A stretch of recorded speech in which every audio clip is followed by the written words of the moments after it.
បន្ទាប់ពីទទួលបានជោគជ័យជាបន្តបន្ទាប់រយៈពេល4ឆ្នាំកន្លងមកនេះទីភ្នាក់ងារឧត្តមសិក្សាដែលប្រើប្រាស់ភាសាបារាំងប្រចាំនៅកម្ពុជា AOIF សហការជាមួយគ្រឹះស្ថានឧត្តមសិក្សាមួយចំនួនដែលប្រើប្រាស់ភាសាបារាំងមានដូចជាសាកលវិទ្យាល័យភូមិន្ទភ្នំពេញវិទ្យាស្ថានបច្ចេកវិទ្យាកម្ពុជាសាលាតិចណូសាកលវិទ្យាល័យភូមិន្ទកសិកម្មសាកលវិទ្យាល័យភូមិន្ទនីតិសាស្ត្រនិងវិទ្យាសាស្ត្រសេដ្ឋកិច្ចសាកលវិទ្យាល័យវិទ្យាសាស្ត្រសុខាភិបាលនិងវិទ្យាស្ថានជាតិអប់រំបានរៀបចំការប្រកួតភាសាបារាំងកងគួរឌីណាមិកក្នុងគោលបំណងដើម្បីជ្រើសរើសសិស្សនិស្សិតពូកែដែលមានភាពច្នៃប្រឌិតទេពកោសល្យនិងកម្រិតយល់ដឹងខ្ពស់លើភាសាបារាំងការប្រកួតនេះធ្វើឡើងកាលពីរសៀលថ្ងៃទី22ខែមីនាឆ្នាំ2015នៅវិទ្យាស្ថានបច្ចេកវិទ្យាកម្ពុជាលើវិញ្ញាសាចំនួន2ក្នុងនោះមានវិញ្ញាសាចំណេះដឹងទូទៅនិងវិញ្ញាសាសម្ដែងវិញ្ញាសាចំណេះដឹងទូទៅមានវប្បធម៌ទូទៅនិងការនិយមភាសាបារាំងនិងកីឡាចំណែកឯវិញ្ញាសាសម្ដែងវិញផ្ដោតទៅលើប្រធានបទស្ត្រីនិងយុវវ័យដើម្បីសន្តិភាពនិងអភិវឌ្ឍវិញ្ញាសាសម្ដែងនេះតម្រូវឲ្យក្រុមនីមួយៗបង្កើតរឿងខ្លីតាមក្រុមរបស់ខ្លួនលើប្រធានបទស្ត្រីនិងយុវវ័យដើម្បីសន្តិភាពនិងការអភិវឌ្ឍដោយសម្ដែងជាភាសាបារាំងអមដោយតន្ត្រីដូចជាល្ខោននិយាយរឿងកំ pl ែងល្ខោនអាយ៉ងនិងល្ខោនស្បែកជាដើម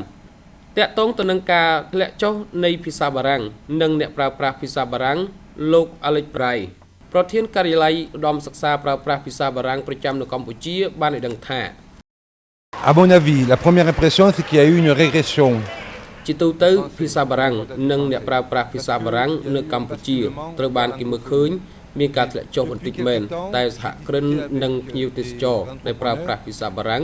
មានការកើនឡើងជាបន្តបន្ទាប់ចំណែកអ្នកវិនិយោគនិងក្រុមហ៊ុន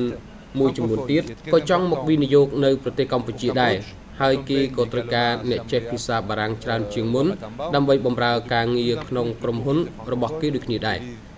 លោក Alex Bray បានមានប្រសាសន៍បន្ថែមថាដើម្បីអភិវឌ្ឍភាសាបារាំងឲ្យមានការរីកចម្រើនទៅមុខទីភ្នាក់ងារឧត្តមសិក្សាប្រើប្រាស់ភាសាបារាំង AOIF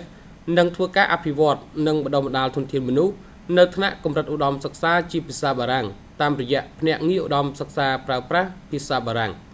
Ah, si j'avais tout ça en moi, je serais déjà ដើម្បីអភិវឌ្ឍភាសាបារាំងឲ្យមានការរីកចម្រើនតទៅមុខទីភ្នាក់ងារឧត្តមសិក្សាប្រើប្រាស់ភាសាបារាំង AOIF នឹងធ្វើការអភិវឌ្ឍនិងបណ្ដុះបណ្ដាលធនធានមនុស្សនៅថ្នាក់កម្រិតឧត្តមសិក្សាជាភាសាបារាំងតាមរយៈទីភ្នាក់ងារឧត្តមសិក្សាប្រើប្រាស់ភាសាបារាំងដែលជួយឲ្យភាសាបារាំងមានការអភិវឌ្ឍបង្កើនធនធានមនុស្សនិងបង្កើនអ្នកវិនិយោគភាសាបារាំង